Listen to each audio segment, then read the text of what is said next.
The 54th Massachusetts Volunteer Infantry Regiment paved the way for other African Americans to fight during the Civil War.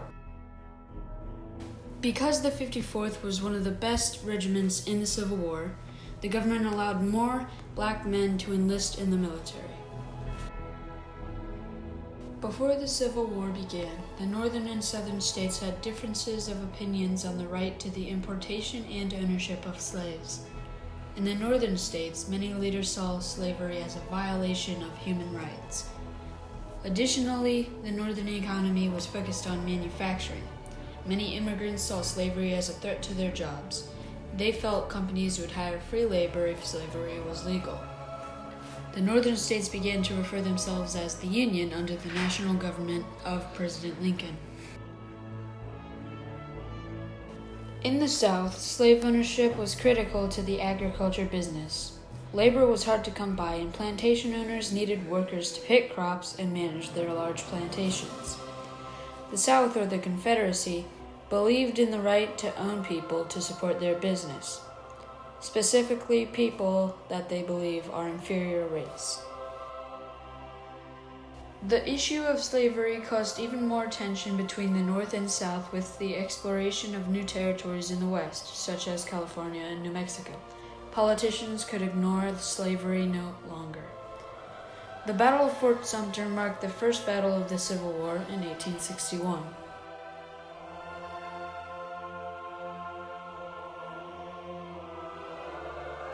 For the first 2 years, the South led the Civil War.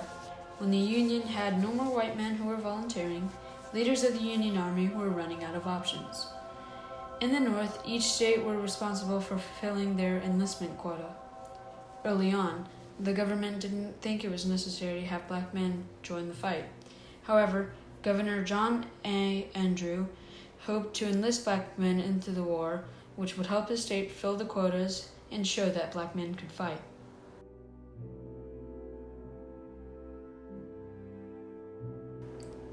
On March 3, 1863, Congress passed the Enrollment Act, in which all men of ages 20 to 45 had to serve a 3-year enlistment. This act was unpopular and caused riots throughout the northern states.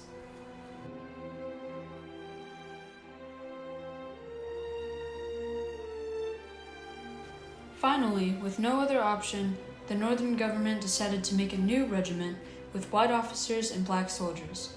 They called this regiment the 54th Massachusetts Volunteer Infantry, and would be the first of all black regiments. Robert Gould Shaw was requested to lead the 54th by Governor Andrew. Many other white officers would help him lead the 1,100 black men in the 54th. These black soldiers were considered free men, and all were volunteers enlisted to fight in the war. The famous abolitionist Frederick Douglass helped support the 54th, and 2 of his sons were some of the first to enlist in the regiment.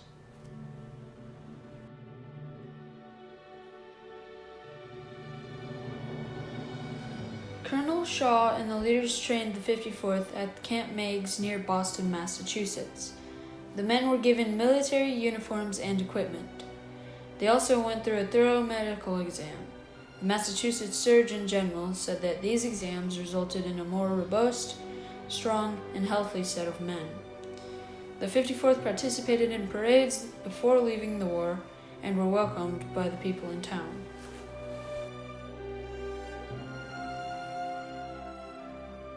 In the beginning, the 54th fought in many battles and won.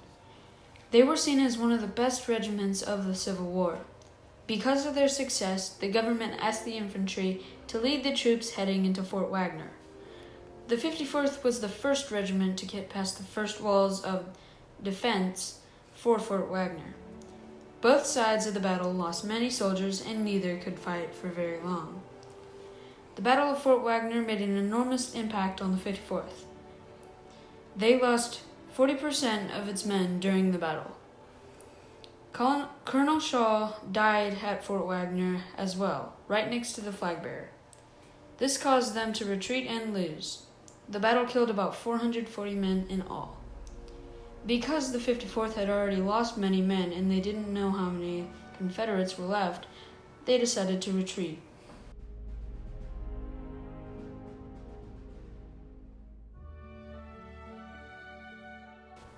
However, months after the attack, Fort Wagner fell and was now controlled by the North.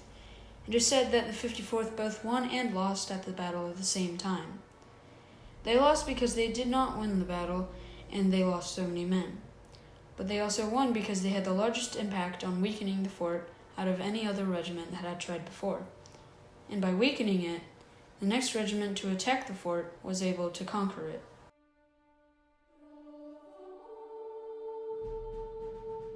After the battle at Fort Wagner, the remaining men of the 54th returned to the north to regroup, add more soldiers, and head back south to fight in the war.